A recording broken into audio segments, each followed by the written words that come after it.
नमस्कार, बहुत स्वागत है आप सभी का खास मुलाकात में। मैं हूं आपके साथ श्वेता मिश्रा अवस्थी। राजस्थान में यानी पूरे प्रदेश में अगर किसी बात को लेकर चर्चा है आज के वक्त में तो वो सिर्फ पंचायत और निकाय चुनाव को लेकर है। वो इसलिए क्योंकि सभी को इंतजार था कि आखिर ये चुनाव होंगे कब। ये चुनाव तभी हो सकते हैं जब ओबीसी आयोग सर्वे करे, ओबीसी आयोग रिपोर्ट सौंपे मुख्यमंत्री को और इसके बाद लॉटरी सिस्टम और आगे की प्रक्रिया हो और तारीखों का ऐलान हो, तब जाके चुनाव होंगे। और एक बड़ी जिम्मेदारी ओबीसी आयोग की थी और इस वक्त हमारे साथ बेहद खास मेहमान मौजूद हैं। हमारे साथ हैं ओबीसी आयोग के अध्यक्ष मदन लाल भाटी जी। मदन लाल जी, बहुत स्वागत है आपका। सर, एक बड़ी जिम्मेदारी थी ओबीसी आयोग के ऊपर क्योंकि सवाल ये उठ रहे थे कि इतना कम वक्त है, सर्वे कैसे होगा। 10 जुलाई से सर्वे की शुरुआत हुई। सबसे पहले तो मैं समझना आपसे यही चाहूंगी कि कितना मुश्किल रहा ये सफर या कितने चैलेंजेस थे जिसे आपने पूरा किया और 5 तारीख को रिपोर्ट सौंपी गई सीएम को। देखिए, 9 मई 2025 को नोटिफिकेशन इन्होंने निकाला, कमीशन कॉन्स्टिट्यूट किया and this commission has been constituted by the state government in pursuant to the judgment passed by honourable supreme court of India. माननीय उच्चतम न्यायालय ने हर राज्य में ऐसा डेडिकेटेड कमीशन बनाने की बात कही, डायरेक्शन है, और उसका काम ये सौंपा कि अगर सुप्रीम कोर्ट ने कहा है कि SC/ST का रिजर्वेशन पॉपुलेशन के उसके प्रपोर्शन में होता है, ओबीसीज में जो है उनको रिजर्वेशन अगर लोकल बॉडीज में देना है, मतलब म्यूनसिपैलिटी में या पंचायतों में, तो इनके जो लॉ है स्टेट में बने हुए उसमें अपने स्टेट गवर्नमेंट इनको रिजर्वेशन के प्रोविजन इनेक्ट कर ले और फिर बाद में रिजर्वेशन देना चालू करे। लेकिन उन्होंने कहा कि रिजर्वेशन कैसे दिया जाएगा, जनसंख्या के आधार पर देंगे, कैसे देंगे, ऐसा कुछ नहीं। उन्होंने कहा भाई इसके लिए डेडिकेटेड कमीशन बनाओ और वो कमीशन से रिपोर्ट लो। कमीशन क्या करेगा?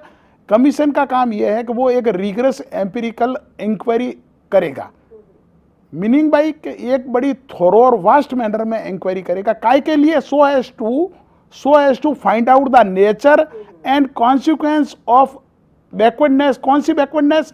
Political backwardness, social backwardness, educational backwardness, employed backwardness. इन सबको वो by way of discussion, by way of study, by way of analysis, by way of survey.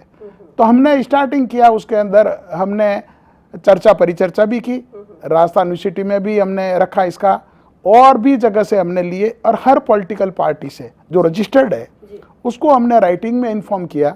Sitting farmer MLA MP को हमने बुलाया, आए वो हर पार्टी के थे, जो थे वो सब आए, और हमने जाके इनसे ओरली भी इनके सजेशन सुने, इनसे राइटिंग में भी लिए हमने, और हमने हमारी रिपोर्ट में ये सब हमारा पार्ट बनाया। अब रही बात कि हमने सर्वे का जो हमारा काम है, सर्वे हमने अगस्त में ही चालू करने के लिए प्लान कर दिया था हमारा। हमने सारी चिट्ठियाँ लिख दी थी, पूरी तैयारी हम शुरू कर दी थी, बट SIR आ गया तो BLO जो है वो SIR में बिजी हो गए, ऐसा कलेक्टर्स ने हमें बताया। तो फिर हमने इसको ड्रॉप किया। इधर हाई कोर्ट का जजमेंट आ गई भाई कि आपको इलेक्शन जल्दी करने हैं। तो हमने फिर गवर्नमेंट से बात की भाई कि हमें आप इसका कोई अल्टरनेट हम चाह रहे हैं, हमें आप बताओ। उन्होंने कहा डिजिटल मैनर में हम आपको जन आधार के आंकड़े देके आपका काम हम करवा देंगे। तो हमारे लिए प्रॉब्लम होगी कि हमको क्या पर लोकल बॉडी वाइज रिजर्वेशन है जो रिकमेंड करना होता है। तो हमारे लिए दिक्कत है कि जन आधार का काम कर नहीं पाए। फिर हमने वापस बात की कि देखा क्या करें। फिर हमें यही रहा कि सर्वे के अलावा कोई ऑप्शन नहीं है। तो हमने गवर्नमेंट को लिखा भाई सर्वे हम वापस कराना चाहते हैं, सर्वे हमारा काम उससे यही हल होगा। Government has agreed to provide the means. तो हमने कोई 10 दिन में काम नहीं किया, हमारा काम पहले किया हुआ था, और उसी काम को जो हमने छोड़ रखा था बीच में, हमने परगणकों को भी ट्रेनिंग दी है, मास्टर ट्रेनर को भी ट्रेनिंग दी है, हमने सारा होमवर्क, हमने काम काफी कर दिया था। यानी ये जो 10 जुलाई से शुरू हुआ वो जीरो से शुरुआत नहीं थी? नहीं, पहले से ही ये तो पहले से ही। अब ये चीजें क्या होती है कि मैडम ये चीजें सारी हमारे लेवल पर है, हमें पता है कि हमने कैसे करवाया। 10 दिनों में तो क्या हुआ है? 10 दिनों में तो वो हुआ जो हमने पहले सारा फील्ड वर्क कर रखा है। दूसरी बात, हमने 19 पॉइंट का हमारा प्रोग्राम बनाया, एक परफॉर्मा सेटअप किया। वो परफॉर्मा हमने पब्लिक डोमेन पर जनसंवाद में सबको दिया है। उसके उस परफॉर्मे में प्रगणक ही केवल फिल कर सकता है ऑनलाइन अपनी SSO ID डाल के।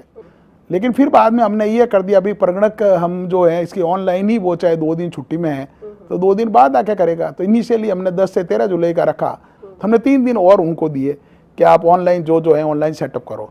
उसके बाद हमने डाटा जो उन्होंने सर्वे किया पूरा उन्होंने ऑनलाइन हमने लिया उनसे, और लेकर के फिर हमारे जो हमने बनाया सेटअप करके, उसके बाद हमने हमारा किया। 75 लाख लगभग परिवार थे जिनका सर्वे किया गया। आप लोगों ने कहा पूरी पारदर्शिता के साथ है, ट्रांसपेरेंसी के साथ है, कहीं कुछ ऐसा नहीं, क्योंकि सवाल उठाने वाले उठाएंगे। लेकिन 990 पेज के जो ये रिपोर्ट सौंपी गई है, इसके निष्कर्ष को आप कैसे देखते हैं? क्या कुछ ऐसा था जो आपके लिए चौंकाने वाला था? नहीं, ऐसा है कि हमारे सामने हमने जो चीज फाइंड आउट की है, देखो ये कठोर अनुभवजन्य आंकड़े जुटा के रिपोर्ट देनी थी। इसका हिंदी में जो वर्ड है रिग्रेस इंपीरिकल इंक्वायरी है, इसका मतलब है कठोर अनुभवजन्य आंकड़े। मतलब आप ऐसे हवा के अंदर बैठ के आंकड़े इकट्ठे नहीं कर सकते हो, और केवल सर्वे ही एकमात्र आधार नहीं है रिकमेंडेशन का। There are so many factors. जैसे हमने इलेक्शन कमीशन से 2011 का डाटा लिया, पिछले इलेक्शन के अंदर जो था पोजीशन वो ली, और स्टैटिस्टिकल डिपार्टमेंट ने बताया कि 2011 में जनसंख्या ये थी, तो उनका 20% हाइक होती है जनसंख्या, वो भी हमने उसको भी लिया, कंसीडर किया। हमने दूसरे जगह से हम ले सकते हैं, इनके और इंफॉर्मेशन भी ली है। 32 डिपार्टमेंट गवर्नमेंट के मैडम, जिनसे हमने ओबीसी के लिए अलग अलग, जैसे ओबीसी को जो कैटेगरी को कहाँ से क्या क्या चीजें मिल रही है और कितने पर लोग लाभान्वित हो रहे हैं। जन आधार कार्ड जिन्होंने बना रखा, हमने सबके जन आधार कार्ड वालों को जिनके इंफॉर्मेशन थी, हमने जन आधार से लेकर के डाटा से उनसे पूरा लिया है। अब चौंकाने वाली बात तो मैडम ऐसा है कि देखिए कि ये 1994 के अंदर ओबीसी 52 कास्ट है जो शेड्यूल्ड थी, अधिसूचित की हुई थी। अब इसमें क्या, राजस्थान के अंदर जो सोशल जस्टिस ने अभी जो शेड्यूल कर रखा है 52 कास्ट का, वो हमने डाल दी। तो एसएसओ आईडी वाला जैसे भी वो प्रगणक जाता और जाके वो उसको खोलता, पूछता भाई आपकी कास्ट बताओ, तो कास्ट बताता वो, तो उस पूरी कास्ट आ जाती, उसमें पूछते वो बताता ये कास्ट है, तो जो होती उस पर क्लिक करता वो कास्ट उसमें बढ़ जाते। अब रही बात के ये जो सारा जो काम है, ये करने के बाद में 94 के अंदर 52 ओबीसी में जाती थी राजस्थान में। अब राजस्थान के अंदर जो ओबीसी कास्ट में इंक्लूड है, कुछ ऐसी जातियां हैं जो सेंटर की लिस्ट में नहीं है ओबीसी में। अब देखिए, रिपोर्ट तो सौंप दी गई और रिपोर्ट किसी तरह से रिवील नहीं है, लेकिन बातें और सवाल बहुत उठ रहे हैं ऐसे जैसे कि सब कुछ पता हो कि रिपोर्ट में क्या है।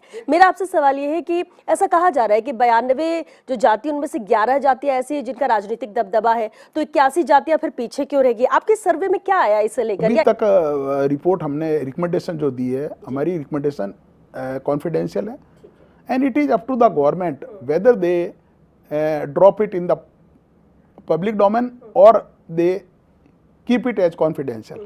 But so far as our party is concerned, we are not supposed to say anything regarding the recommendation. But so far as what we observed by our analysis, by our survey, by our परिचर्चा, whatsoever manner भी, देखिए मैं वही कह रहा था जो मैंने बीच में बात किया था, तो उसी बात को कंप्लीट करूंगा, उसमें आपका आंसर आएगा। 94 में 52 कास्ट थी मैडम, आज 92 हो गई। तो ओरिजिनली जो 52 कास्ट थी, उनमें से पॉलिटिकल रिप्रेजेंटेशन उनका उतना नहीं मिल पाया जितना मिलना था। अब so far as they have increase the number of the caste, they increase 52 to 90। Okay, तो 92 में भी वो कास्ट आज भी है जो पहले से पॉलिटिकल रिप्रेजेंटेड नहीं है, उसका पोर्शन ज्यादा है। आप मानिए कम से कम जैसे 10-11 कास्ट का जो कह रहे हैं, वो एज इट इज बात नहीं है, लेकिन अधिकांश जातियां ऐसी है जो लाभान्वित नहीं हुई, वंचित हैं, और जो जिनको फायदा मिला वो लाभान्वित है। हमने इसको किसी पर्टिकुलर पर नहीं किया उन्हें लाभ क्यों मिल रहा है। देखिए, सरकार कोई भी है, कोई भी पार्टी, पॉलिटिकल पार्टी अपनी पार्टी का टिकट ओबीसी सीट रिजर्व होने के बाद भी किसे देगी, कैसे देगी, क्या क्राइटेरिया, उनका डोमेन में है। हमने केवल ये बताया जैसे पर्टिकुलर पंचायत है मैडम, या पर्टिकुलर लोकल बॉडी है, उसमें जैसे जितने वार्ड हैं, उस वार्ड में से हमने ये बता दिया कि SC/ST का इन्होंने हमें दे दिया भाई कितने हैं, SC/ST का हमारे वार्ड इतनी संख्या है। उसके बाद ओबीसी का जो हमारा कैलकुलेशन से निकला वो हमने बता दिया इनको कितना है। अब उसके बाद अब ये आगे लॉटरी निकाल के कौन सा वार्ड ओबीसी में जाएगा वो लॉटरी से करेंगे। लेकिन पॉलिटिकल बैकग्राउंड भी एक इंपॉर्टेंट पैरामीटर था इस सर्वे। 100%। उसी के पर्पस से ये सर्वे उसी पर्पस से, मतलब पॉलिटिकल बैकग्राउंड एक वन ऑफ द ग्राउंड है मैडम। जैसे मैं बताऊं आपको कि एजुकेशन में और एम्प्लॉयमेंट में ओबीसी में क्रीमी लेयर में आता है, वो उसको फायदा नहीं मिलता, वो फिर जनरल में ट्रीट होता है। पर इसमें पॉलिटिकल रिप्रेजेंटेशन के लिए ये क्राइटेरिया नहीं है क्रीमी लेयर। अगर क्रीमी लेयर में है तो भी अगर पॉलिटिकली उसको रिप्रेजेंटेशन अगर नहीं है तो वो इसमें बिल्कुल होता है इंक्लूड, उसको एक्सक्लूड नहीं करते क्रीमी लेयर के ग्राउंड पर। नंबर 1। बिल्कुल मदन जी, बेहद अहम सवाल, क्योंकि ये सभी ऐसी चीजें हैं कि जब आपको सटीक जानकारी नहीं मिल पाती है तो लोग भी कंफ्यूज होते हैं, और हमारे दर्शकों के इसी कंफ्यूजन को दूर आपसे बातचीत से होंगे। हमारे साथ ओबीसी आयोग के अध्यक्ष मदन लाल भाटी जी लगातार बने हुए। मदन जी, एक बार फिर आपका बहुत स्वागत है। मदन जी, इस प्रक्रिया को तो आपने बताया, कैसे चैलेंजेस थे, कैसे आप लोगों ने सर्वे किया, लेकिन इस सर्वे के दौरान क्या किसी तरह की आपत्तियां या फिर राजनीतिक दबाव का भी क्या सामना करना पड़ा आप लोग को? कभी भी किसी भी पार्टी ने हमें ये नहीं कहा, कोई पार्टी ने, पॉलिटिकल पार्टी ने, रूलिंग पार्टी ने, कोई भी पार्टी ने ये नहीं कहा कि इसमें आप ये तो डालो, ये रिकमेंडेशन में मत लो, ये ले लो, या हम ये चीज़ आप क्यों कर रहे हो मत करो। हमें किसी ने रोका टोका नहीं। मैं एक चीज़ आपको बताऊं, ऑनरेबल सुप्रीम कोर्ट ने भी ये ऑब्जर्व किया है कि ओबीसी को रिजर्वेशन मिलना चाहिए politically, number 1। And so far the government is concern, central government is concern, they are very keen to know कि देना है, वो भी चाहते हैं।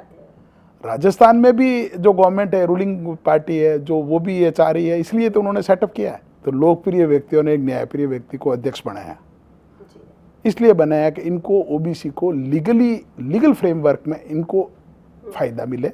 और सभी पॉलिटिकल पार्टी का हमने मान सम्मान किया और उन्होंने हमारे कमीशन के कार्य में सभी ने सहयोग दिया। उन सभी को मैं धन्यवाद आपके थ्रू देना चाहता हूँ। जी जी, लेकिन अब जैसे स्थानीय या पंचायत चुनाव, निकाय चुनाव की हम बात करें, इंतजार सर्वे के था, रिपोर्ट आपने सौंप दी, आप लोग की ड्यूटी थी, जितनी जिम्मेदारी आपने निर्वहन किया, लेकिन क्या आपको लगता है कि इस पूरे सर्वे के बाद आरक्षण का गणित बदलेगा?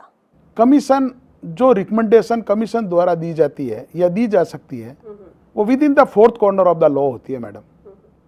मैं बताया ना, विधि सम्मत मतलब जो कानून हमें इजाजत देता है, उस इजाजत का हमने प्रयोग करके हमारी रिकमेंडेशन तैयार करके गवर्नमेंट को दे दी है। एक कंप्यूटर टर्म है GIGO, garbage in garbage out. अगर कंप्यूटर में if you feed the wrong application the answer will be wrong. तो हमने जो हमारे पास में रॉ मटेरियल आया, कैसे, सजेशन के थ्रू, डाटा के थ्रू, वो हमने एज इट इज उसको काम में लेकर के रिकमेंडेशन बनाई। अब गवर्नमेंट को हमने रिकमेंडेशन दे दी, and it is up to the government how they implement our recommendation. Whatsoever we have observed, what will be the percentage of recommendation, what should be the percentage of recommendation, and what are the basis for recommendation, we have already mentioned in our report. बिल्कुल, लेकिन मदन जी, विपक्ष कह सकता है कि चुनाव के पहले ये सर्वे और रिपोर्ट लाकर राजनीतिक लाभ लेने की कोशिश की गई है या की जा सकती है, क्योंकि ये सवाल उठा रहा है विपक्ष। आप इस आलोचना का क्या जवाब देंगे? देखिए, ऐसा है कि मैंने आपको पहले ही बताया कि ये हमारा पहले से ही शुरू हो रखा प्रोसीजर। ये 19 पॉइंट का परफॉर्मा हमने अगस्त में ही बना लिया मैडम। ये कोई चुनाव तो अब आपके सारी कहानी आ रही है, वो तो पहले अगस्त में जैसे ही हमारा कमीशन सेटअप हुआ, हमने होमवर्क किया, अगस्त महीने में ही हमने 25 के अंदर ही हमारा परफॉर्मा सेटअप कर दिया सुप्रीम कोर्ट की डायरेक्शन के अकॉर्डिंग। अब राजनीतिक फायदा तो अगर ओबीसी में से वोट देंगे तो कांग्रेस को ही मिलने जो मिलेंगे न बीजेपी को मिलेंगे न और कोई निर्दलीय उनको ही मिलेंगे। ये इसमें कोई रिपोर्ट तो ये है कि वो ओबीसी का जो फायदा मिलना सभी को मिलेगा, ऐसा थोड़ी कि पर्टिकुलर पार्टी के लोग ही मिलेंगे, फायदा लेंगे, सबको ही मिलेगा। बिल्कुल ठीक है आप सर, और वो प्रक्रिया के तहत ही हुआ है, तो अब इस पर सवाल उठाए, आलोचना की जाए, लेकिन इस पूरी प्रक्रिया का सबसे कठिन चरण क्या था? प्रक्रिया का कठिन चरण कुछ देखो, हमने कभी भी कोई टेंशन नहीं लिया। चाहे कोई भी आदमी कहने को मैडम कहता है, देखिए मेरा ये कहना है कि जैसे डॉक्टर है, एक्सपर्ट है, उसको आँख की सर्जरी करनी होती है, पेट की कोई सर्जरी करनी है, पर्टिकुलर बॉडी के ऑर्गन की करनी है, तो जो रिक्विजिट जो टेस्ट होंगे वो करवाएगा। अब डायग्नोसिस आज यहाँ हो गया, उसका डायग्नोज होकर के आज रिपोर्ट यहाँ बनती है तो आपकी रिपोर्ट इमीडिएट आएगी। अगर वो रिपोर्ट कहता है बॉम्बे जाएगी, वहाँ टाइम लगेगा तो 20 दिन लगेंगे, तो 20 दिन के बाद में रिपोर्ट आएगी, पढ़ेगा, करेगा, फिर ऑपरेशन करेगा। जो आदमी उस फील्ड में नहीं है, वो आदमी केवल कैसे अंदाज गेस्ट वर्क करके होमवर्क दे रहा है। हमने कभी भी किसी भी पॉलिटिकल पार्टी के द्वारा दिए गए स्टेटमेंट के बारे में हमने कुछ नहीं बोला। हमने क्योंकि we are not suppose to give any explanation to anybody, because we are the autonomous body, non government ये कमीशन है, गैर शासकीय है। सरकार का भी हमारा ये नहीं कि सरकार ने हमें कभी नहीं कहा कि आप रिपोर्ट 3 दिन में दो, 4 दिन में दो।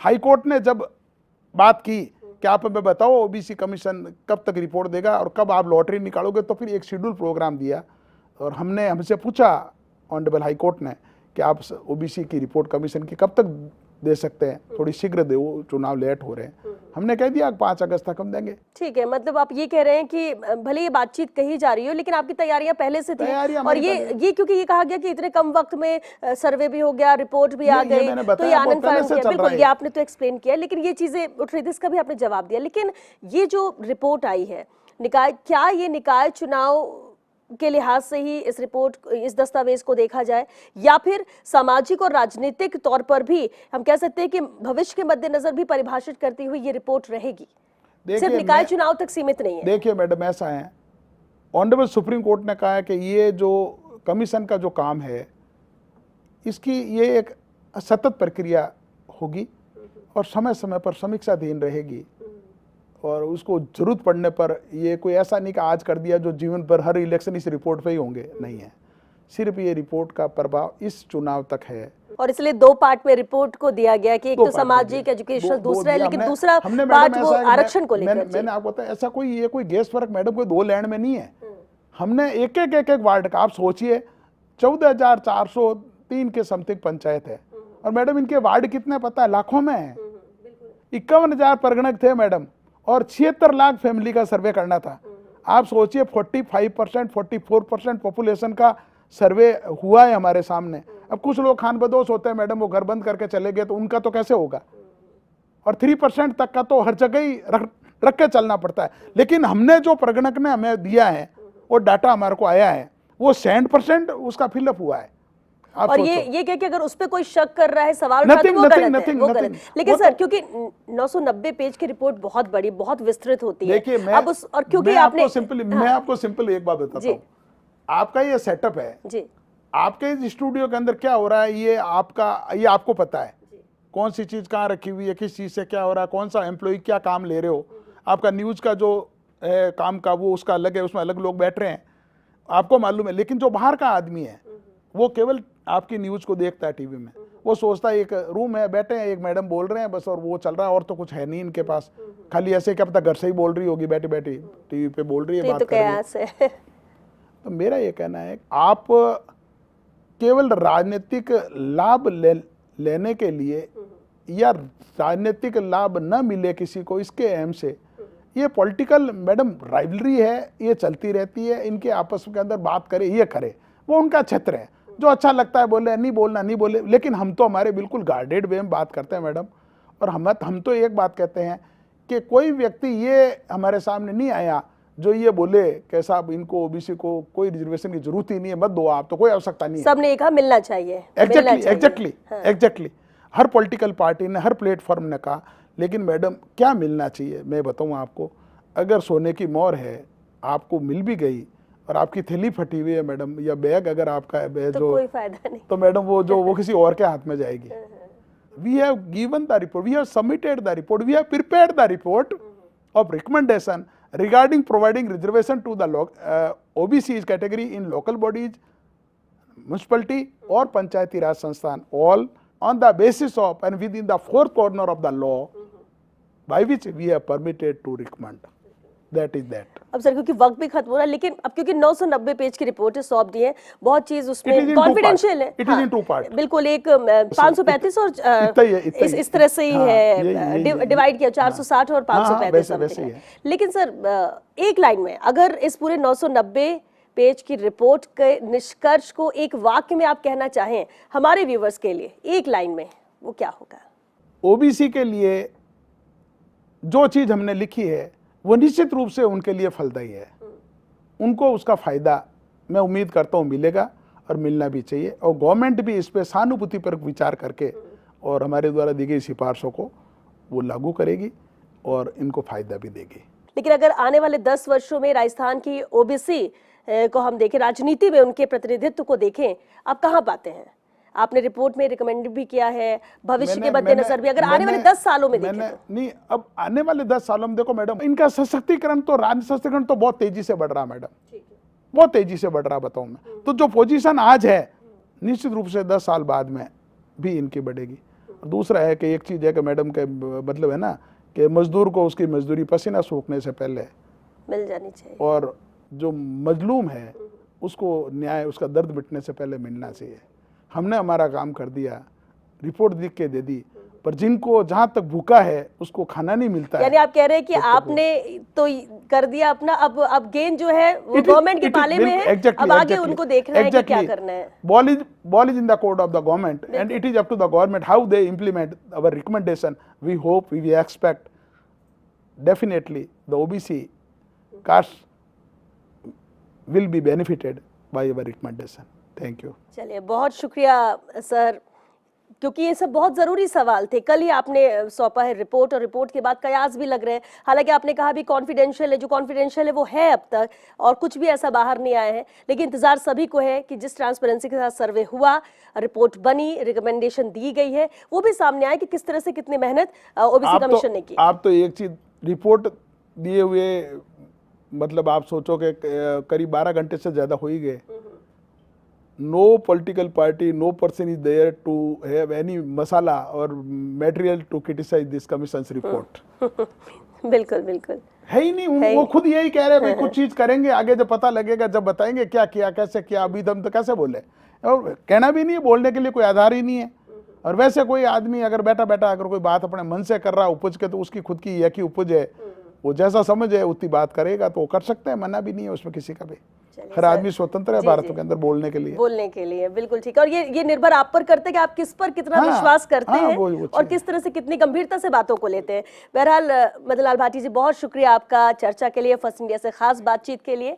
तो मदन लाल भाटी जी को आपने सुना, रिपोर्ट सीएम को सौंप दी है, यानी ओबीसी कमीशन का जो काम, जो जिम्मेदारी थी, उसका निर्वहन ईमानदारी से उन्होंने किया, ट्रांसपेरेंसी के साथ किया। 75 लाख परिवारों का सर्वे किया, जिसके बाद 990 पेज की रिपोर्ट भी सौंप दी गई है, जो कि 2 भागों में है। अब क्योंकि रिकमेंडेशन इन्होंने दिया है, क्या कुछ रहता है कॉन्फिडेंशियल है, उसी के आधार पर सरकार आगे सर्वे कराएगी, लॉटरी निकलवाएगी, क्योंकि सर्वे तो हो चुका है, लॉटरी निकलवाएगी, क्या कुछ किसके खाते में जाता है ये तो आने वाला वक्त बताएगा। लेकिन इतना जरूर है कि इंतजार चुनावों को लेकर है, उसकी पहली कड़ी यहाँ पर खत्म हो चुकी है। तो कम से कम जो सवाल आपके जहन में उठ रहे होंगे, उनके जवाब इस बातचीत के दौरान आपको मिल गए होंगे। चलिए, इसी के साथ हमें दीजिए इजाजत। नमस्कार।